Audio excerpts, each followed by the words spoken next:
YouTube? Nomad76 got another Coleman tip video for you today. Welcome back. So first off, let's talk about this burning device in front of me. This Coleman lantern's on fire. Never light these indoors. If you're going to have them in a enclosed space, make sure it is well ventilated enclosed space.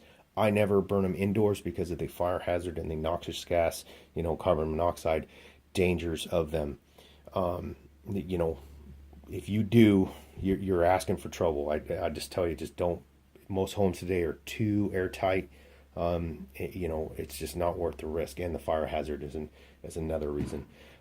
That's just me. To each his own. So let's move on from the safety hazard, the safety parts here. So, with that fire extinguisher within arm's reach, if this thing decides to just, I've got some way to put it out, right? So there you go, safety police. Let's get on to the subject at hand. Storage of your Coleman lanterns. Here is my tips for storing a Coleman lantern. They're mine and mine alone. I didn't find these anywhere. These are methods I use, and I've been an owner for a long time, and I've had success with this. So first off, you're done with using your lantern for the year, whatever hunting, fishing, camping season, whatever it is that you use it for normally. You're going to store it for 2+ months. My recommendation is if you have any fuel left in the tank, you go ahead. Obviously, this thing's cool, unlit, whatnot. You make sure all the pressure's relieved. You carefully open the fuel cap. You drain that fuel into an appropriate container. If you're going to reuse that container, use one of these Coleman filtered style funnels. Or if you're really cool, you got one of these old ones. Sorry, I had to throw that out there.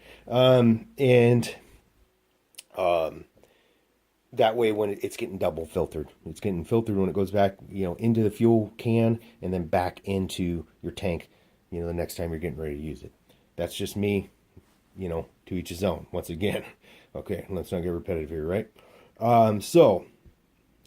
You've drained the fuel as best you can. You're still probably gonna have some fuel left over in there. Go ahead and put the cap back on, repressurize the tank, take it to a safe place outdoors, light it.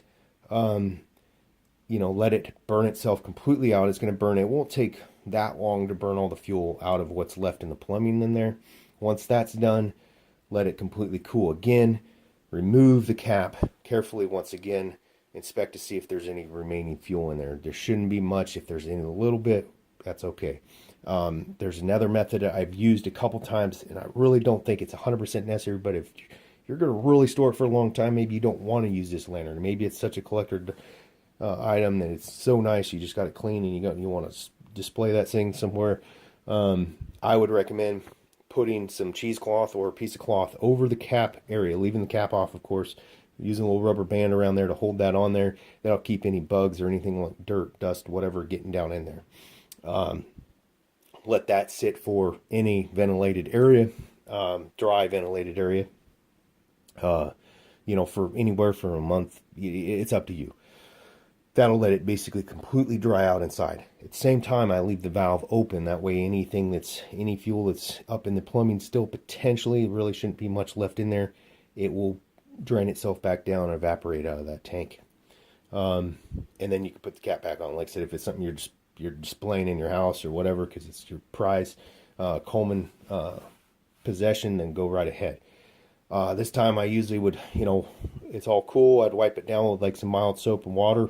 Something mild detergent wise, and store it in this one. I got a carrying case for it. I'd store it there, put it in. One other tip I would say is the dry location is key. If you live in an area like I do here in the Northwest, where it's real humid and wet during the winter years, kind of, then those old storage sheds, steel storage sheds and stuff, that those things get so much condensation buildup. I would not store my Coleman lanterns out there. They're tough and robust. They'll put up with a lot. I mean, this one is made in the 40s.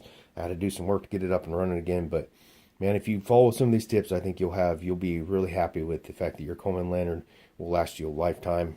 You'll pass it down to your kids, your grandkids, whatever it may be. So hey, just one more tip here. If you like Coleman stuff, check out my Coleman playlist.